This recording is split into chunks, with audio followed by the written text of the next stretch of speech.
Hey guys, welcome to the notes for graphing point slope, where we're using the point and the slope. We're in Unit 3A. Our essential question is, why are multiple representations important?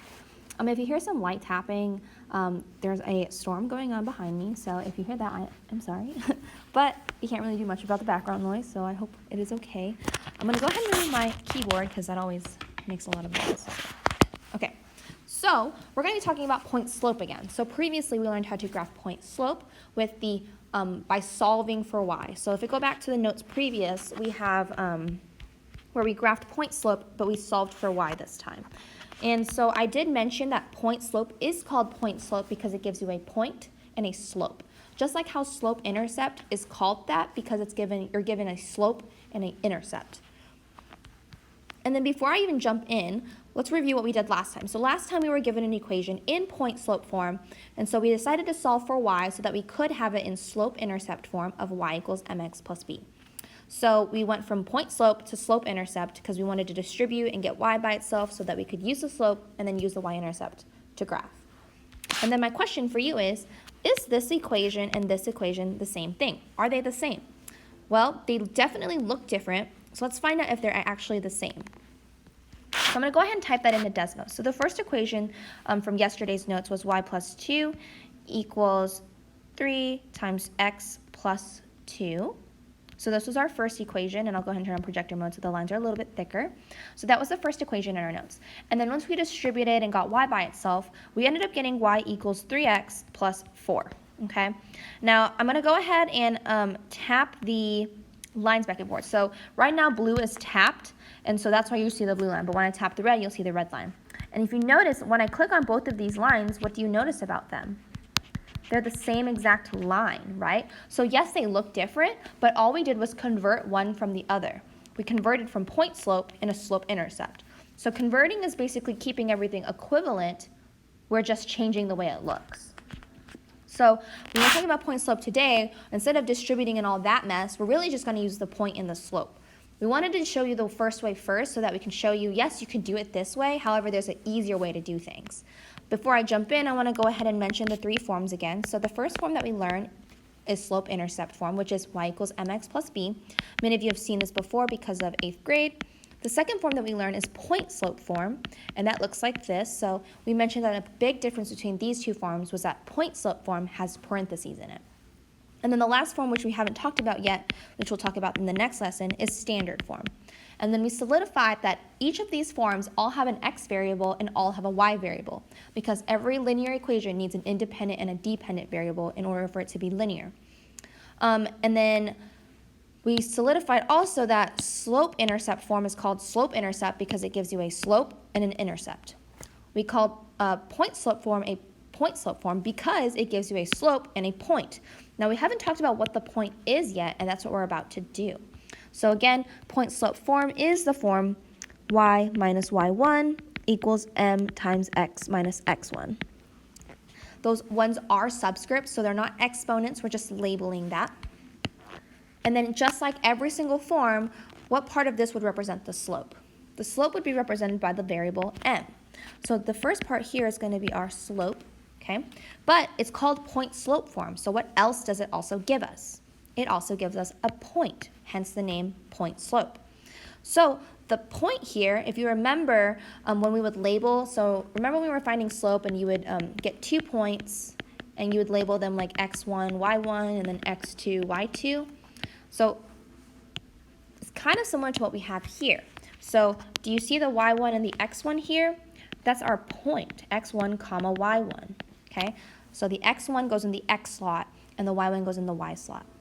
Now, it is important to remember that it's x comma y, okay? Because the y comes first over here in this equation, we might mistakenly put the y first, but you want to make sure that you don't make that mistake. Remember, x goes first in an ordered pair. It's always x comma y. So it's kind of backwards in the equation, but when you pull it out, you need to be super careful.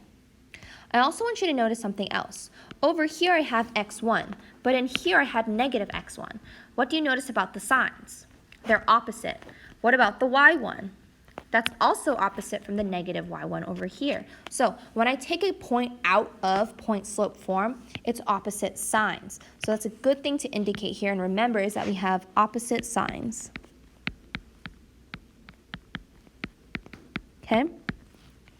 So for example, if inside the parentheses we had a positive and a positive, when I take that point out, then both of these numbers would be negative. And we'll practice that later on so that you can get that practice, okay?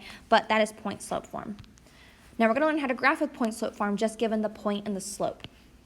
Now when we would graph with slope-intercept form, we always started by listing our slope and our y-intercept, and then the first thing we would do when we would graph was we would plot the y-intercept. Well, the y-intercept is a point, isn't it?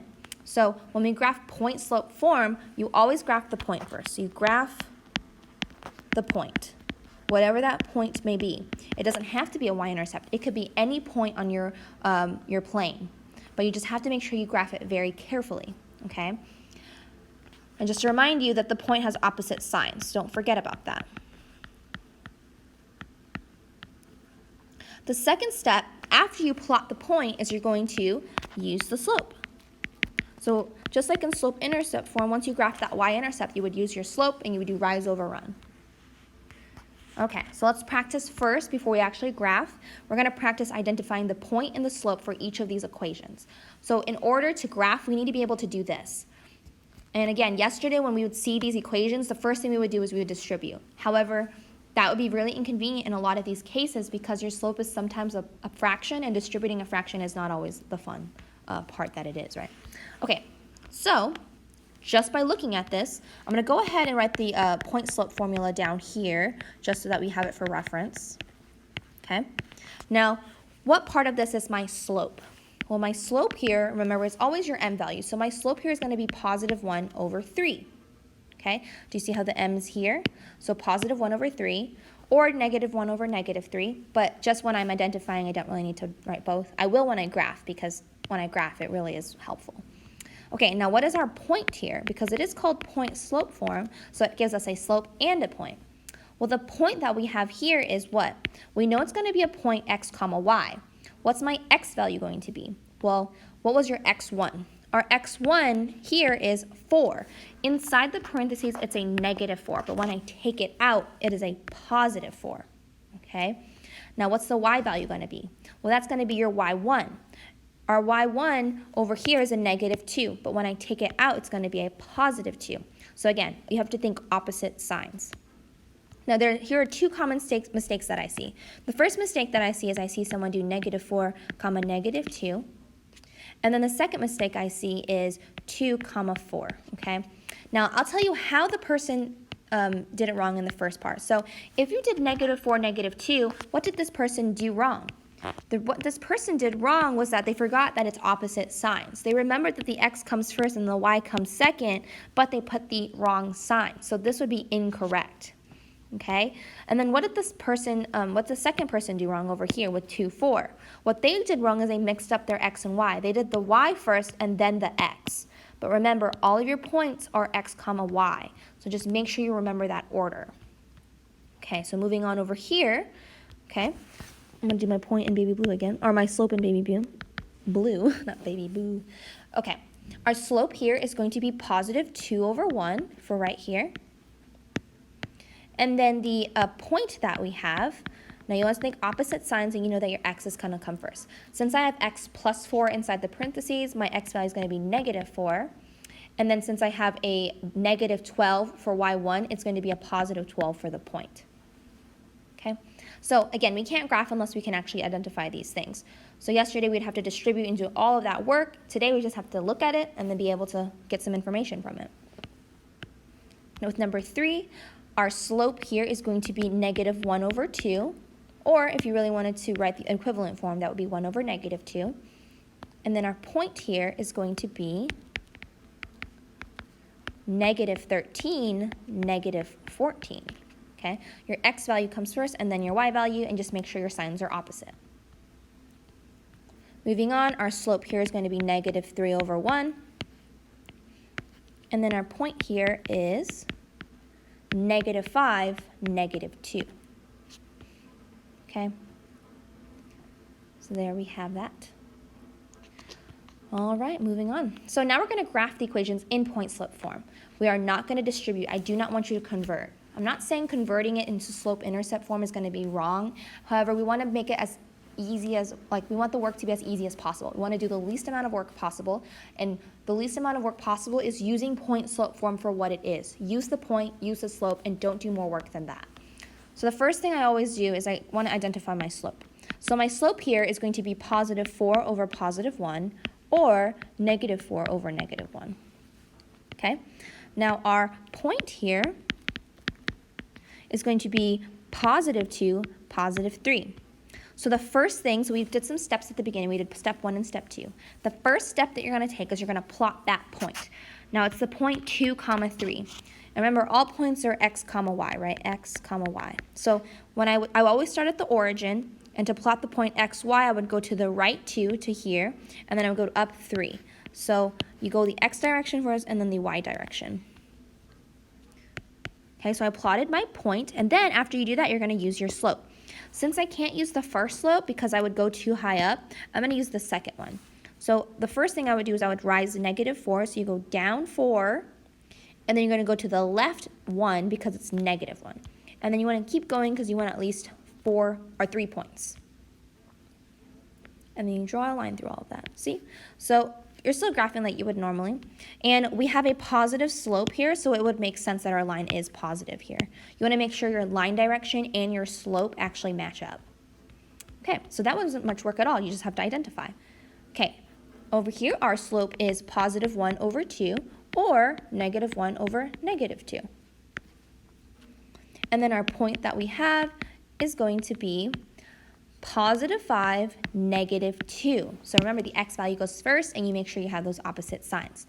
So 5, negative 2, I would go positive 5 on the x-axis. Oops. I would go positive 5 on the x-axis, and then, oh my goodness, and then go down 2 because it's negative 2. So positive 5, down 2. Then I'm going to use my slope. I'm going to go ahead and use that first one. So I would go up 1 and then to the right 2 because it's positive 2. And then I don't have any more room, so I'm going to go ahead and use the other slope.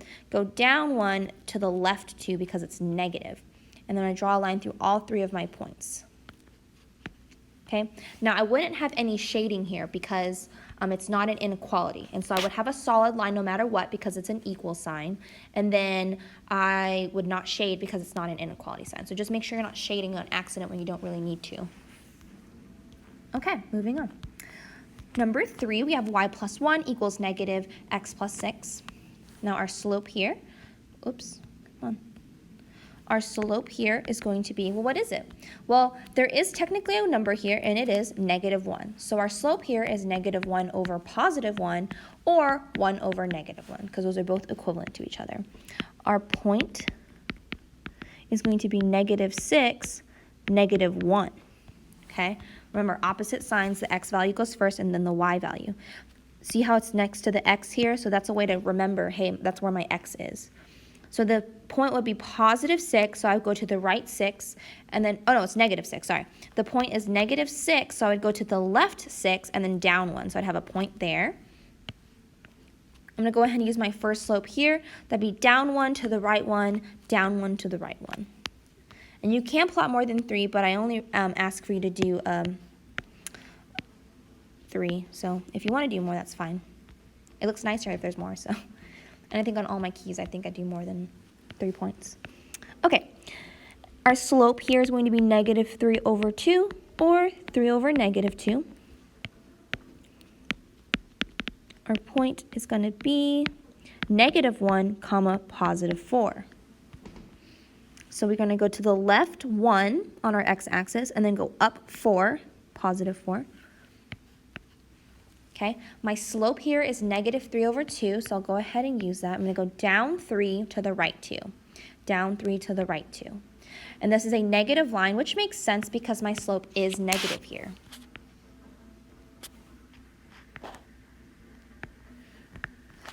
Okay. Now moving on to number 5, this one looks a lot different from the previous ones because there is no parentheses here. But we did talk about this in the previous lesson where this is point-slope forms. Point-slope form is just in disguise. And I'll show you what it means by in disguise. So this is actually the same thing, and I'll show you why. Because if I do negative 4 times x, I get negative 4x. And then if I do negative 4 times 0, I just get 0. That's why there's nothing here, because they already did some of the work for you and multiplied by 0. And since there's nothing next to that, and since 0 doesn't really affect anything, that's why they left it off. But in order to do this, you do not want to subtract 2. Now you could, but this is point slope form, and you do have a point here. So our slope would be negative 4 over 1, or 4 over negative 1. And then our point here would be 0, comma, negative 2. Now it isn't negative 0 because 0 doesn't really have a positive or negative. It's just neutral. So you always just have 0. So if you want to put minus 0 in the parentheses, you can. It doesn't really make a difference. So then you would plot the point 0, negative 2. That's going to be on our y-axis. And then you have the slope negative 4 over 1. So I go down 4, positive 1. There's the other slope of 4, negative 1. Up 4 to the left 1, and then draw a line through those 3 points. Okay, so this is point slope form, it's just in disguise, and you can't really see it. Number 6, this one's a little bit different because there's no value next to the y. But if there's nothing there, nothing as a number is 0, right? So y plus 0 equals 1/3 x minus 9. So these are exactly the same, but they are, what's it called? I'm losing my train of thought. They're exactly the same, but they just left out the 0. I'm sorry about that. Okay, our slope here would be positive 1/3 or negative 1 over negative 3. And then our point that we would have is going to be positive 9, comma 0. Now, I know my graph isn't as long, so I'm going to go ahead and just draw in some tick marks. So 1, 2, 3, 4, 5, 6, 7, 8, 9. So I'm going to go ahead and fill in extra tick marks so that I can plot this graph. So my point is 9, 0. So that is, I graphed the wrong way. That'd be over here. Whoops. Got extra this way. 1, 2, 3. Okay, so 9, 0 would be an x-intercept, so it's going to go positive 9, and then it's not going to go up or down any because it's 0 for the y value. 1, 2, 3, 4, 5, 6, 7, 8, 9. So that's at 9, 0, and I'm going to use my slope of 1/3, and I can't really, so let's go ahead and do the other one. Let's use negative 1 over negative 3. So I would go down 1, and then to the left 3. 1, 2, 3, plot a point. Go down 1 to the left 3. 1, 2, 3, plot a point. So this line, even though it's super far on the side, it is still there. It was just a little bit of a stretch to get it graphed, but that's okay. And there you have it. That is your graph. So that's just graphing from point slope form. So just make sure you're able to identify the point and then use the slope. If you have any questions, please feel free to come in for tutoring.